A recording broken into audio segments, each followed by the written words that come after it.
자, 오늘 증거할 말씀입니다. 마가복음 12장 13절에서 17절 말씀입니다. 저희가 예수의 말씀을 책잡을 하여 바리새인과 헤롯 땅 중에서 사람을 보내매 와서 가로되 선생님이요 우리가 아노니 당신은 참되고 아무라도 꺼리는 일이 없으시니 이는 사람을 외모로 보지 않고 오직 참으로써 하나님의 도를 가르침이니이다. 가이사에게 세를 바치는 것이 가하니까 불가하니까 우리가 바치리까 말리까 한데 예수께서 그 외식함을 아시고 이르시되 어찌하여 나를 시험하느냐 데나리온 하나를 가져다가 내게 보이라 하시니 가져왔거늘 예수께서 가라사대 이 화상과 이 글이 네 것이냐 가로되 가이사의 것이니이다. 17절 이에 예수께서 가라사대 가이사의 것은 가이사에게 하나님의 것은 하나님에게 바치라 하시니 저희가 예수에 대하여 심히 기이 여기더라. 아멘. 기독교 윤리라는 제목으로 말씀을 살펴보고자 합니다.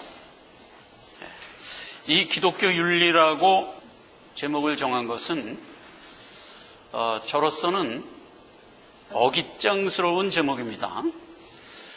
기독교계에는 인본주의를 기초로 하여 된 교회들이 있어요. 그런데 그 교회에서 기독교 윤리를 주창하고 있습니다. 그래서 기독교 윤리라고 된 그 제목에 대하여 좀 반발을 하시라고 제가 일부러 물음표를 붙여놨습니다. 마가하고 누가는 고난주간에 접어들어와서 포도원 소작농 비유에 이어서 서둘러서 납세 문제로 갔습니다. 마태복음은 납세 문제로 가기 전에 세 가지 비유를 끼워 넣어줬어요. 그랬는데 마가와 누가는 서둘러서 납세 문제로 갔습니다. 그만큼 이 납세 문제는 시급히 정돈해야 될 신앙의 문제를 안고 있습니다. 특별히 그래서 마가와 누가는 이 납세 문제를 통하여 우리의 신앙생활을 근본적으로 세워주기를 원해서 이것을 시급히 기록한 것으로 우리가 이렇게 판단합니다. 일단 본문을 들어가 봅시다.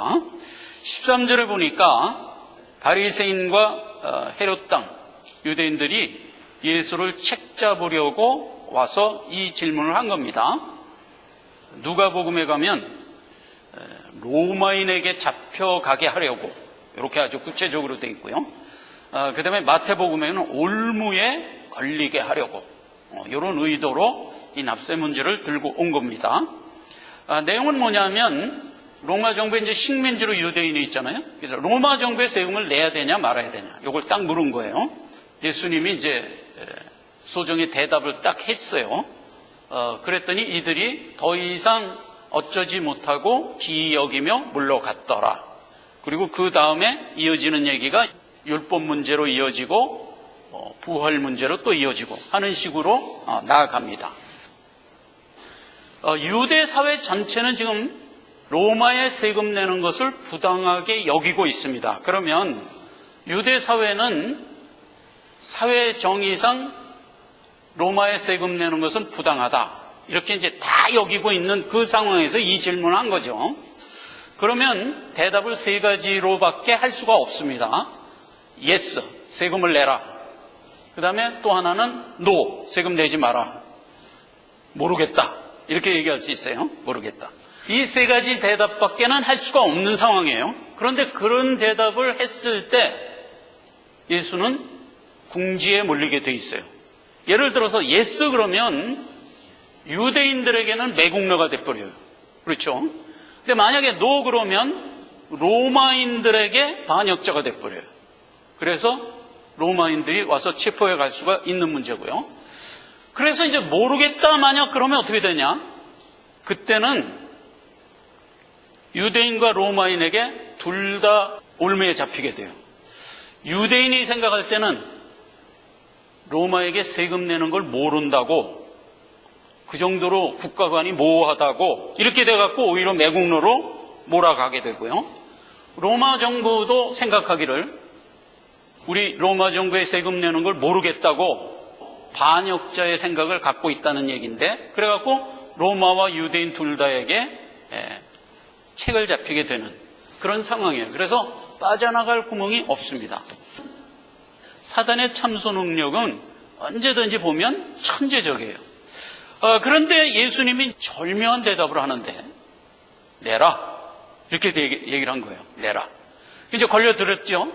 그런데 단 하면서 하나님의 것은 하나님께, 로마 정부의 것은 로마 정부에게 이렇게 내라고 얘기를 함으로써 어느 쪽에서도 책 잡을 수 없게 이런 답을 줬습니다.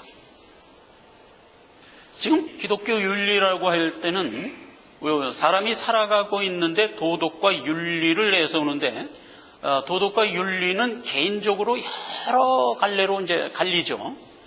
각자가 생각하고 있는 윤리와 도덕이 이렇게 이제 사회에 공감을 이루고 이렇게 떠 있습니다. 그렇게 떠 있는 가운데 지금 오늘 이 납세 문제는 그것을 총칭해서 묶을 수 있는 어떤 사회 정의상의 문제인 거예요. 그래서 누구나 이 문제는 다 해당이 되는 그러한 사회 윤리적 문제를 뜩 들고 나온 겁니다. 그러면 성경은 사회적인 윤리와 도덕을 어떻게 가르치고 있느냐? 일단 답부터 얘기합시다. 성경은 이렇게 얘기하고 있습니다. 로마서 13장 1절에서 7절. 각 사람은 위에 있는 권세자들에게 굴복하라. 권세는 하나님께 나지 않음이 없나니 그는 하나님의 사자가 되어 내게 선을 이루는 자니라. 너희가 공세를 바치는 것도 이를 인함이라. 저희가 하나님의 일꾼이 되어 바로 이 일에 항상 힘쓰느니라. 모든 자에게 줄 것을 주되 공세를 받을 자에게 공세를 바치고 국세를 받을 자에게 국세를 바치고 두려워할 자를 두려워하고 존경할 자를 존경하라. 이렇게 성경은 우리의 신자들에게 명하고 있는 겁니다. 그러면 이 성경 말씀대로 하면 국가의 세금 바쳐라 이거예요. 국가가 하는 모든 제도에 순복하라 이거예요. 베드로전서에는 이 얘기를 조금 더 요약했어요. 인간에 세운 모든 제도를 주를 위하여 순복하되, 혹은 위에 있는 왕이나 혹은 악행하는 자를 징벌하고 선행하는 자를 포장하기 위하여 그에게 보낸 방백에게 하라. 이는 우리가 모든 경건과 단정한 중에 고요하고 평안한 생활을 하려 함이라. 이렇게 정의하고 있어요. 하나님이 세상에 집권자들을 세웠다는 것을 믿으셔야 돼요.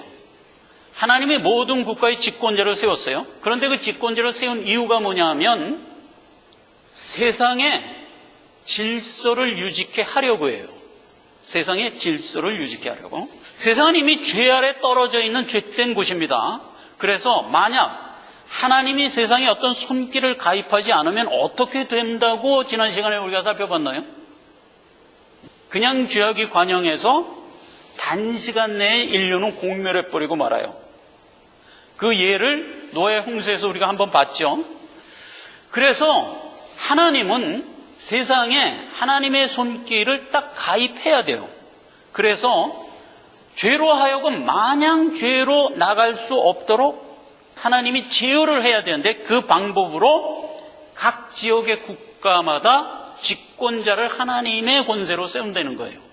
그래서 그 집권자가 하는 일은 뭐다? 권선징악을 하는 거예요. 선은 장려하고 악은 징벌하고 함으로써 죄가 만행을 부리지 못하도록 이렇게 이끌어 간다 이거죠. 그러므로 그 아래 사는 모든 사람은 국가가 정한 모든 제도에 순복하라. 이렇게 된 게 이제 성경의 1차적인 명이에요. 그리고 신자들에게는 깊은 내용을 하나 더 얘기하는데, 그렇게 하는 것 자체에 어떤 의미는 사실상 없다. 그렇죠? 질서를 잡아주는 것은 죄 자체에 어떤 의미가 없다. 그렇다고 죄가 없어지는 거 아니다. 그러나 그렇게 한 정말 이유는 그 안에서 자라가야 할 내 백성의 안위를 위해서다 이 말이에요. 그게 디모데전서 2장 2절이에요. 다시 한번 볼까요? 이는 우리가 모든 경건과 단정한 중에 고요하고 평안한 생활을 하려 함이라 이거예요. 우리에게 바른 신앙생활, 지장받지 않을 신앙생활을 하게 하려고 죄된 세상을 하나님이 제어하면서 간다. 그런 차원에서 공권력을 하나님이 세워준 거고, 그 공권력에 그래서 우리는 대적자로 서 있지 말라 이거예요. 대적자로 서 있으면 공권력과 내가 싸워야 되는 문제로 떨어지게 돼요. 그러면 신앙생활이고 뭐고 다 없어지는 거예요. 그러니까 항상 신자들 보고는 공권력의 대적자로 있지 말고 차라리 순복하라. 그런데 공권력이 한없이 부패하면 어떻게 되죠? 그러면 하나님의 개입한다 이거예요. 수시 심판을 하니까 그런 건 내게 맡기고 너희는 일단 공권력에 순복하라. 이렇게 성도들에게 얘기한 거예요. 목적은 뭐다? 바른 신앙생활을 이어가게 하려고. 이게 가장 큰 목적이에요. 세상 사람들이 들으면 약간 좀 불편한 내용이죠. 그러나 이게 진리예요. 그러니까 이제 우리가 알고 이제 본문 말씀으로 한번 들어가 보자 하는 겁니다. 자, 일단 세상의 윤리 도덕이라고 이렇게 세운 것에서부터 우리가 생각을 하자고요. 기독교에는 인본주의 사상이 교리가 돼서 세워진 기독교 계가 있다고 그랬어요. 그걸 제가 일컬어 자유주의 신학이라고 그랬죠. 이 자유주의 신학이 언제 생겼냐면 1900년 초에 생겼어요. 진화론이 생기면서 거기에 껴묻혀서 나온 이론이에요. 그래서 이제 자유주의 신학은 뭐냐면 성경을 신학으로 가지고 신학을 하지 않는 신학이에요. 그럼 뭐 갖고 신학하냐? 세상에 있는 윤리 도덕을 잘 조합하여 만들어서 그게 신학의 주제가 된 거예요. 그래서 그게 어디서 태동되냐면 독일에서 태동됐어요. 그러니까 1920년도에서 70년 사이에 이 자유주의 신학이 이제 막 커갔는데 그때 많은 사람들이 독일로 유학을 갔어요. 그래서 우리나라에도 유명한 어떤 목사님 하나가 글로 유학을 가서 자유주의 신학을 딱 한 거야. 그래서 이제 신학교를 딱 들어갔는데 첫날 오리엔테이션을 하는데 어떻게 오리엔테이션 하느냐? 그 굉장히 충격적이에요. 그 신학교 교장이 딱 성경책을 딱 들고 학생들한테 얘기하는 거예요. 자, 이게 뭡니까? 성경책. 그런데 이 성경책이 하나님의 말씀이라고 믿는 사람 일어나 보시오. 아무도 안 일어나는 거예요. 이 목사님이 모르고 이제 벌떡 일어난 거라. 그랬더니 당신 어디서 왔어? 한국. 한국은 후진국에서 왔으니까 그렇게 생각하는 만도해. 앉아. 이래놓고서 이제 얘기를 하는데 성경은 빈 껍데기다. 그 사람 얘기가 성경은 빈 껍데기다. 이거는 믿을 게 한 개도 없다. 이거는 인간답게 살아야 되는 윤리 도덕이 내재되어 있는데 그 인간답게 살아야 된다는 얘기에 대한 상징적인 책일 뿐이다. 그러므로 우리가 성경을 고지곳대로 믿으면 절대로 인간 사회에서는 무익하다. 그러니까 우리가 따로 윤리 도덕을 잘 세워서 그걸 갖고 신학을 해야 된다. 그래서 모든 사람이 인간답게 살도록 하는 것이 자유주의 신학의 목표다. 이렇게 나온 거예요. 그래갖고 이들이 나온 게 기독교 윤리라는 용어를 쓰기 시작한 거예요. 그래서 기독교 윤리는 인간답게 살기 위한 모든 명제들을 총동원해서 그게 하나의 책이 된 거예요. 그래서 그걸 고등비평이라고 그래갖고 그걸로 신학을 하는 게 자유주의 신학이에요.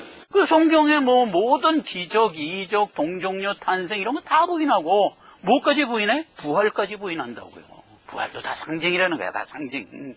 그렇게 해서 된 신학으로 된 게 자유주의 신학이에요. 그래서 자유주의 신학에서 신학을 한 사람이 예를 들어서 우리 교단에 들어와서 우리 교단에 목회를 하겠습니다 하면은 신학 다시 해야 돼. 전체적인 신학을 다 다시 하게 할 수는 없으니까 조직 신학만 다시 하게 해요. 그 조직 신학이 성경이거든. 여러분 굉장히 큰 교회들 많습니다. 서울에 가면 뭐 큰 부자 교회들 그런데 그 교회가 다 자유주의 신학으로 된 교회들이 대반이에요. 그러면 그 교회 목사들이 뭐를 안 믿고 있는 사람들이에요? 부활을 안 믿고 있는 분들이 목회를 하고 있다고. 그리고 세상 살면서 착하게 살자. 인간답게 살자. 그러면서 윤리 도덕 강의를 하고 있다고요. 그래서 그들이 하는 말이 뭐다? 기독교 윤리. 그래갖고 툭 내세우는 거예요. 근데 이 자유주의 신학이 기독교계를 강타해버립니다. 그래가지고 기독교계의 60% 이상을 먹어버렸어요. 지금도 그래요. 지금도. 그래서 큰 교회는 다 가보면 자유주의 신학으로 된 교회들이에요. 이거는 교파하고 상관이 없어요.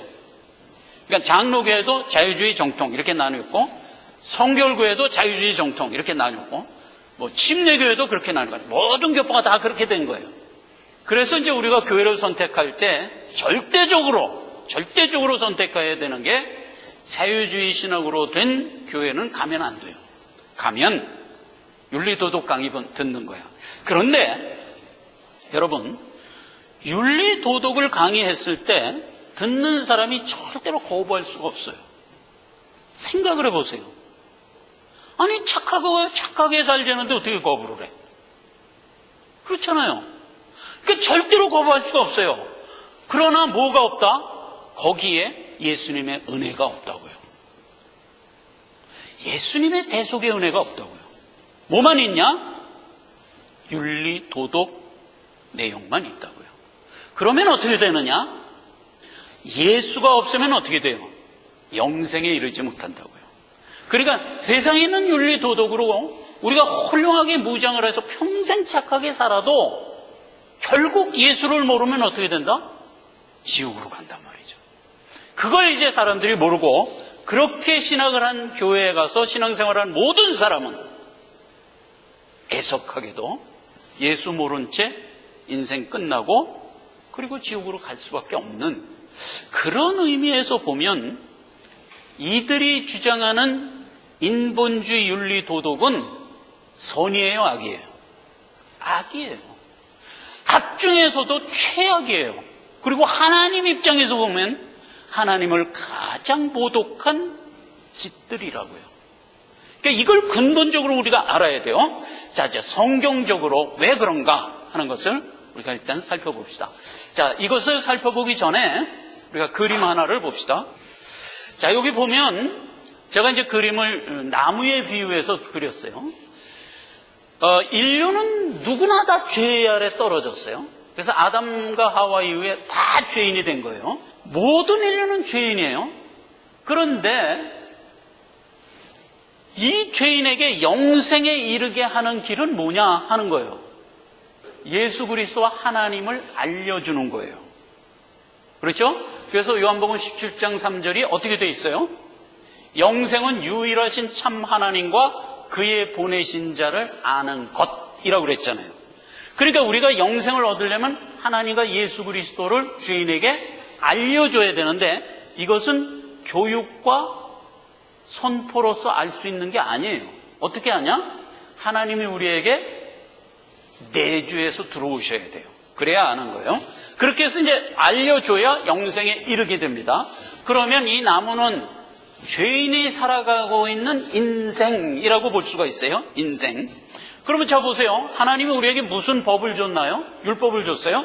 율법의 내용을 보면 이렇게 되어 있어요. 간음하지 말라, 살인하지 말라, 도적질, 탐내지 말라, 그 외 다른 계명이 있을지라도 내 이웃을 사랑하라 하신 그 말씀 가운데 다 들었느니라. 자, 요 말을 잘 생각해 보세요. 사람들에게 계명을 줬는데 각 명제가 있어요. 근데 명제에 급이 있다는 거예요. 여기 그랬죠? 간음, 살인, 도둑질, 탐내지 말라, 이런 명제들이 다 어느 명 밑에 있다고? 이웃 사랑한다는 것에 밑에 있다고요.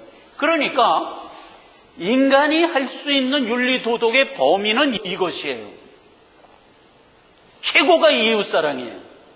그러니까 최고가 이웃 사랑 안에는 뭐가 포함되어 있다? 도둑질 안 해야 되고, 살인도 안 해야 되고, 간음도 안 해야 되고, 탐심도 갖지 말아야 되고, 이런 것들을 포함한 게 이웃사랑이라는 명제로 딱 있고, 기독교 윤리를 주장하는 자유주의 신학에서는 무엇을 우리에게 가리키는 거예요? 여기까지를 가리키는 거예요. 이 모든 것을 가리키는 거예요. 도적, 탐내지 마라, 살인, 간음하지 마라, 이웃 사랑하라까지를 가리키는 거예요. 그러면 인간답게 살 수 있다고 말하자면 가리키는 거예요. 아니에요. 그렇게 살아가는 것은 결국 영생으로 이르지 못해요. 영생에 이르려면 우리의 삶 속에서 예수 그리스도가 나를 거듭나게 해야 돼요. 그래서 예수를 모른 채 이러한 이웃사랑이라는 윤리 가운데 산 자는 어떻게 되냐? 결국 영생에 이르지 못하는 거예요. 인간에게 죄가 어떻게 들어왔는가 하는 것은 성경 초반전에 우리에게 알려줬어요. 창세기 3장 7절, 선악을 알게 하는 실과를 먹지 마라 그랬어요. 그런데 아담과 하와는 그걸 먹었어요. 어떻게 됐어요? 정령 죽을 자가 됐어요. 정령 죽을 자가 됐다는 것은 영과 육이 다 죽었다 이런 뜻이에요. 무투타 무투, 죽고 또 죽고, 두 번 죽은 거죠. 우리의 영과 우리의 육이 둘 다 죽은 상태, 그게 이제 정령 죽을 자예요. 일컬어 뭐예요? 죄인이 된 거예요. 자, 그렇게 죄인이 된 상태에서는 하나님께 나아갈 수가 없어요. 성경에 보면 에덴 동산에 무엇을 뒀다고 그랬어요? 생명나무의 실과와 선악을 알게 하는 나무의 실과 두 개를 뒀다고 그랬어요. 그런데 선악을 알게 하는 나무의 실과는 먹지 말라 이렇게 하나님이 명한 이유는 그렇게 먹으면 너희가 정령 죽을 자가 된다 이렇게 됐던 거거든요. 그런데 아담과 하와는 그걸 먹었어요. 그랬더니 정령 죽을 자가 돼버렸어요. 그 상태에서는 생명나무의 실과를 먹을 수가 없어요. 하나님이 못 먹게 해놨어요. 창세기에 보면 그렇게 돼 있어요. 하나님이 두루 도는 화영검과 천사 그룹들을 보내서 생명나무의 길을 지켰어요. 못 먹게 했어요. 그리고 아예 생명나무가 있는 에덴 동산에서 인류를 쫓아내버렸어요. 그러니까 영영 우리는 자의적으로 사람의 능력으로 생명나무에 나아갈 수 있는 길, 즉 영생으로 나아갈 수 있는 길이 아예 없는 상태가 돼버린 거예요. 그렇게 된 게 죄인이에요. 자, 그러면 죄인이 된 아담과 하와가 죄인 상태에서 보인 최초의 행동이 뭔가를 보시자고요. 아담과 하와는 선악과를 먹기 전에 벗고 살았어요. 그런데 벗은 것을 부끄러워하지 않았다. 이렇게 이제 창세기 2장 마지막 절에 그렇게 기록됐죠. 벗은 것을 개의치 않았어요. 그런데 선악과를 딱 먹자 무슨 관점이 생겼냐? 자기가 지금까지 벗고 있던 것을 인식하게 됐어요. 이제 보니까 우리가 벗고 있네? 안 되겠다. 입자. 그래갖고 무화과나무 잎을 따서 치마를 해서 가렸어요. 그때 이제 하나님이 딱 나타난 거죠. 자, 이게 굉장히 중요한 얘기니까 우리가 성심을 갖고 들어봅시다. 성경에 있는 얘기입니다. 아담과 하와야. 그랬더니 이들이 우리가 벗었으므로 두려워하여 숨었습니다. 이렇게 얘기해요. 그랬더니 하나님이 지금까지 너희는 벗고 살았어도 개의치 않았었는데 너희가 벗었다는 것을 누가 알려주더냐? 이렇게 딱 묻죠. 말을 못할 때 하나님이 즉시 얘기합니다. 이놈, 너 내가 먹지 말라고 그런 선악과 먹었지. 이렇게 된 거예요. 그러니까 뭐예요? 하나님이 먹지 말라고 한 선악과를 먹은 결과 어떻게 됐다고요? 아담과 하와는 자의적으로 선악을 판별할 수 있는 관점이 생겨난 거예요. 생겨난 거예요. 요게 죽을 수밖에 없는 죄, 악이다 이 말이에요. 원래 선은 성경에 어떻게 돼 있어요? 오직 하나님 한 분뿐이라고 그랬어요. 근데 하나님으로부터 비롯되지 않은 선을 선악과를 먹음으로써 내가 자의로 판단하여 갖게 된 것, 이게 악이라고요. 이게 죄라고요. 그래서 그때 이후부터 아담과 하와, 그러니까 모든 인류는 죄 아래 떨어져서 선악을 자기 관점으로 설정하는 행태로 살아갑니다. 그게 죄된 삶이고, 그렇게 살아갖고는 생명나무를 먹을 수가 없어요. 영생을 할 수가 없어요. 그래서 죽을 수밖에 없다 하는 것이 결론이에요. 하나님은 우리에게 생명나무를 어떻게 먹여주나요? 너 노력하고 애쓰고 힘써서 먹어라 이렇게 안 해요. 하나님이 오셔서 택한 자기 자녀들에게 성령을 내주시켜 줌으로써 먹여주죠. 자, 그래서 우리가 이제 살아날 수 있는 건데, 죄된 인간들이 죄로 떨어지고 난 다음부터는 내 안에 내재되어 있는 죄가 드러나기 시작하는데, 어떻게 드러나냐? 하나님이 그러한 죄인들에게 율법 주죠. 그래서 십계명 율법을 줬단 말이에요. 하라 하지 말라, 하라 하지 말라 이렇게 돼 있는데, 하라 하면 해야 되잖아요. 하지 말라 그러면 안 해야 되잖아요. 그런데 죄인들은 그걸 어떻게 받냐? 하라 그러면 하라고, 못하겠는데 이렇게 나오고, 하지 말라 그러면 하지 말라고 해야겠는데 하고 나간다니까. 그래서 죄성은 우리 자연계에서 우리가 보는 나무를 보면 뿌리가 있고 줄기와 잎이 있죠. 뿌리는 뭐예요? 물급성. 그래서 땅으로 파고 들어가게 돼 있어요.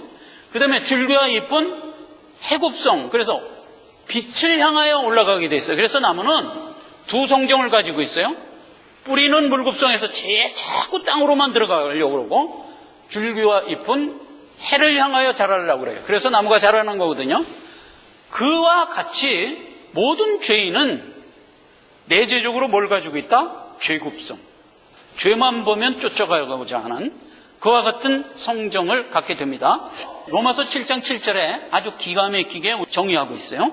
율법으로 말미암지 않고는 내가 죄를 알지 못하였으니 곧 율법으로 탐내지 말라 하지 않았다면 내가 탐심을 알지 못하였으리라. 이런 기록이 나오는 거예요. 그럼 죄인에게는 율법을 주면 줄수록 어떻게 된다? 율법에 하라 하지 말라 하라 하지 말라라는 내용을 통해서 뭐를 개발해낸다? 자기 속에 내재되어 있는 죄가 개발된다고요. 그래서 율법에 탐하지 말라 그랬으면 옛날엔 탐심이 뭔지도 모르고 다른 죄만 알고 살았던 죄인이 율법이 탐하지 말라고 하는 바람에 뭐야? 탐심이라는 주제도 있었어? 그거 좋지. 탐 한번 해보자 하고 간다니까. 이렇게 된 게 죄인이라고요. 그래서 죄굽성. 죄는 죄굽성. 그리고 죄인은 신이 누구예요? 하나님이 근본적으로 없죠. 근데 신은 자기예요.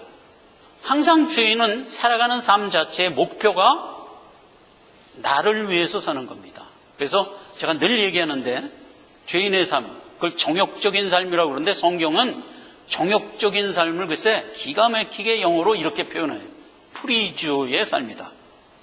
러스트라는 정욕이라는 별도의 단어가 있음에도 불구하고 프리주어의 삶이다. 이렇게 기록을 하고 있는 걸 보게 됩니다. 그래서 모든 죄인은 자기 자신을 기쁘게 하려고 살아요. 이게 이제 죄의 모습이에요. 죄인들의 모습을 사사기에서 이렇게 정의하고 있는 걸 보게 돼요. 그때 이제 사사기 시절에 모든 이스라엘 백성이 다 죄인이었어요.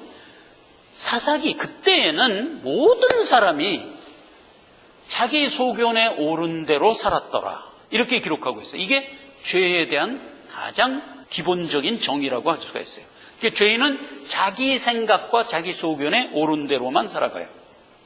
거기에 비해서 믿는 자, 생명 가진 자는 어떠냐 하는 걸 이제 대비해 보면 죄와 이제 선이 어떻게 구분되는 것을 우리가 이제 더 이해하게 됩니다. 요한복음 5장 24절에 보면 내가 진실로 진실로 너에게 이르노니 내 말을 듣고 나 보내신 이를 믿는 자는 영생을 얻었고 심판에 이르지 아니하니 사망에서 생명으로 옮겼느니라 이랬어요. 성령이 내주해 온 자들이 변화되는 게 뭐냐? 원래 아담과 하와처럼 사망가에 있던 자에서 생명의 자리로 옮겼다는 거예요. 이게 하나님이 우리에게 하신 구속사역의 은혜예요. 그래서 우리는 사망에서 생명으로 옮긴 자가 됐고 영생 가진 자가 된 거예요. 이와 같이 우리 안에 성령이 들어오면 그때부터는 그 성령의 은혜로 내가 선을 깨달아 알게 돼요.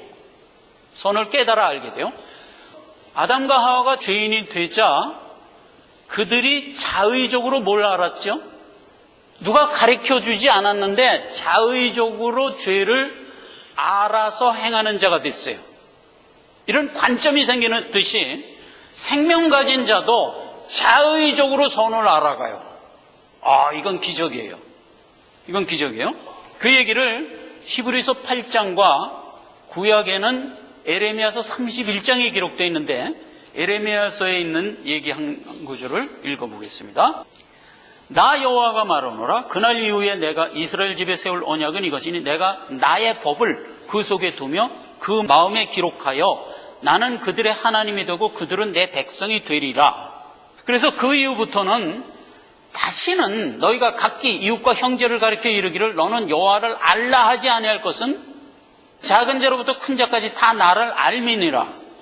내가 그들의 죄악을 사하고 다시는 죄를 기억지 않게 하리라.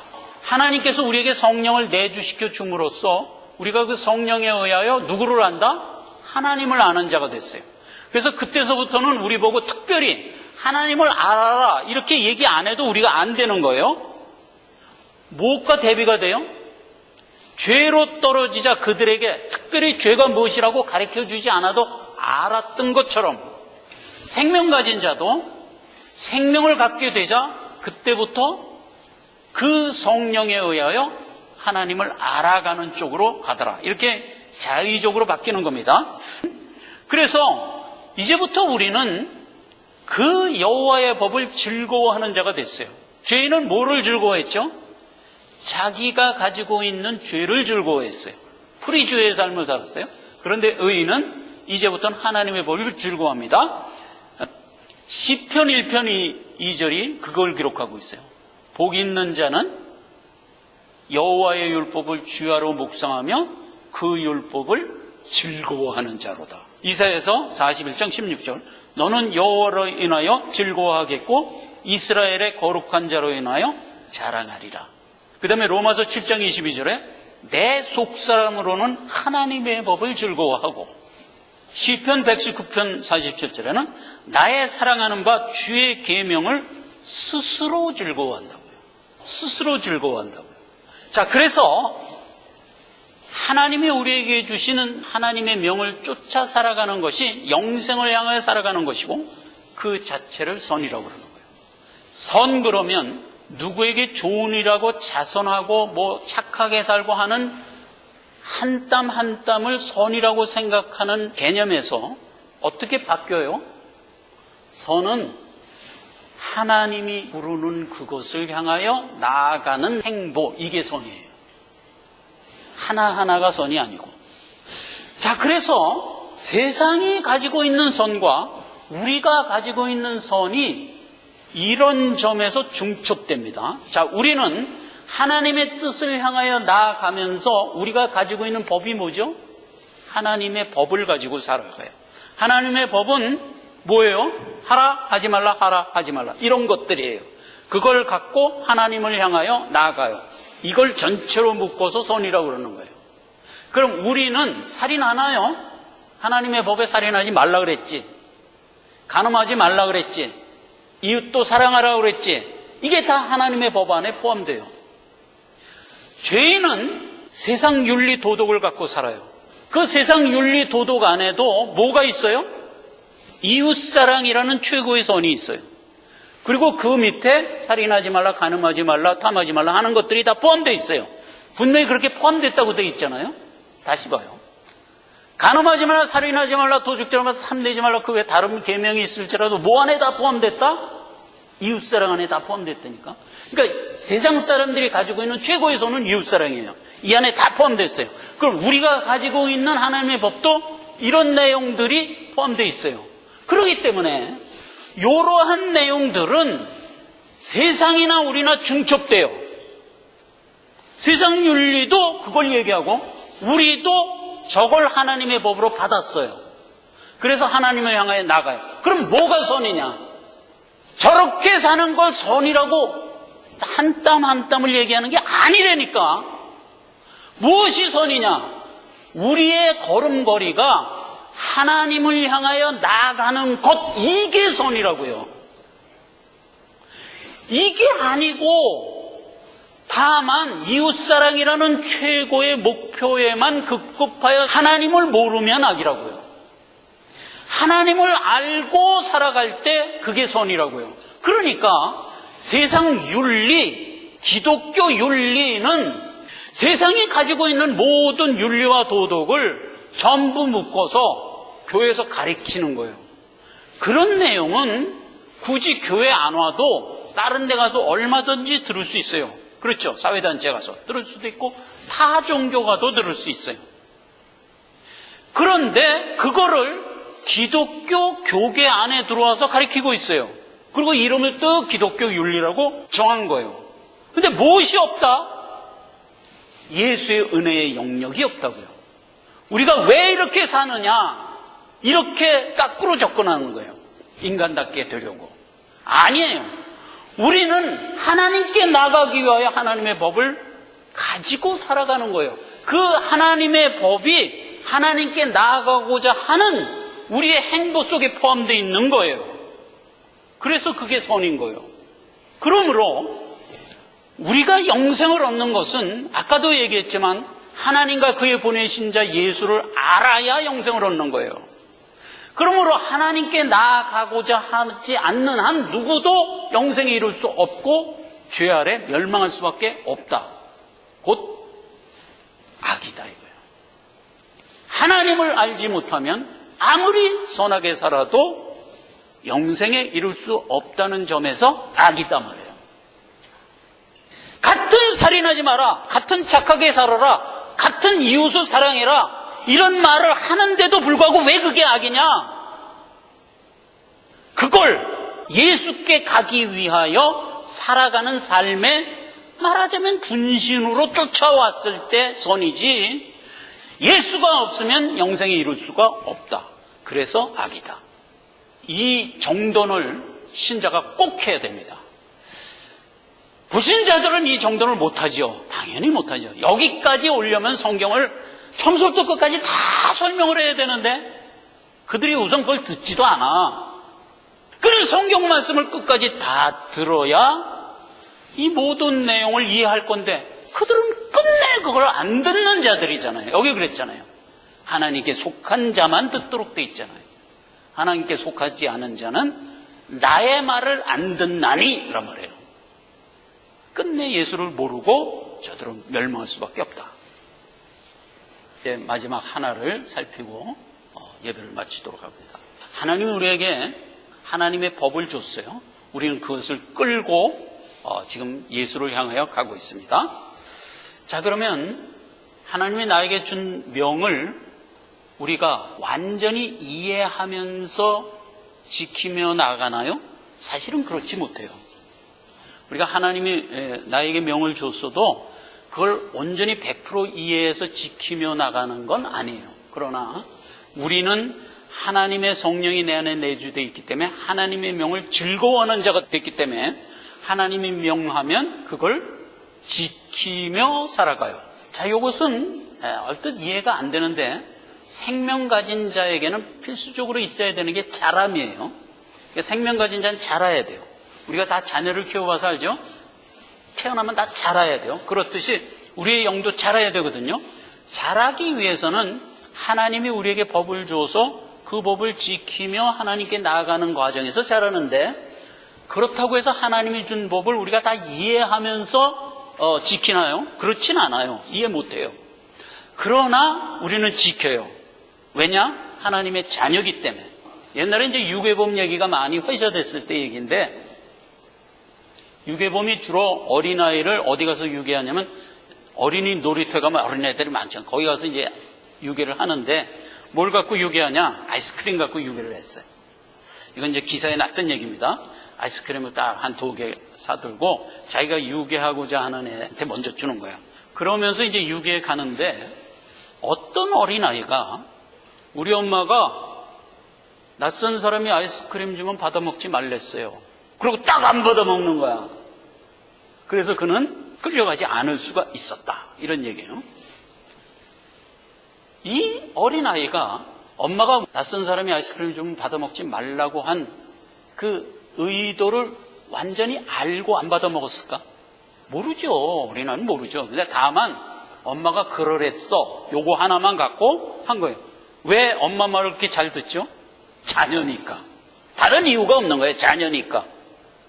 똑같단 말이에요. 우리도 하나님이 우리에게 어떤 법을 주면 온전히 깨닫지 못한다 할지라도 우리는 하나님의 법을 지키며 살아가요. 왜? 하나님의 자녀니까. 하나님이 그러랬어. 딱 그러면서 우린 가는 거예요. 뭐 똑똑한 사람이 따지지. 뭐 하나님이 그러랜다고 뭐 꼭 그래야만 되는 막 뒤따 따지는데 대답도 못해. 그래서 그래야 돼, 저래서 저래야 돼, 대답도 할 줄 모르는데 어쨌든 우리는 하나님이 그러랬어. 딱 가는 거야. 그런데 아이스크림 안 받아먹은 어린아이가 자라갑니다. 엄마가 하라 하지 말라 하라 하지 말라 하는 명을 다 받아 지켜가면서 커가죠. 장성해서 결혼해서 자기도 아기를 가졌어. 그래서 아기를 키워보니까 신문지상의 유괴범 얘기가 되게 나오거든. 그래서 그때 비로소 깨닫는 거예요. 그때 엄마가 왜 그렇게 얘기했는가를 온전히 깨닫는 거예요. 그리고 나도 훌륭한 엄마가 돼서 자기 자녀를 키우잖아요. 이와 같단 말이에요. 우리도 하나님의 말씀을 하나님이 그러랬어 에서부터 출발을 했지만 우리는 우리의 성화의 일생을 살아가면서 자꾸 뭘 깨달아 알게 돼요? 하나님을 알아간다고요. 하나님을 알아간다고요.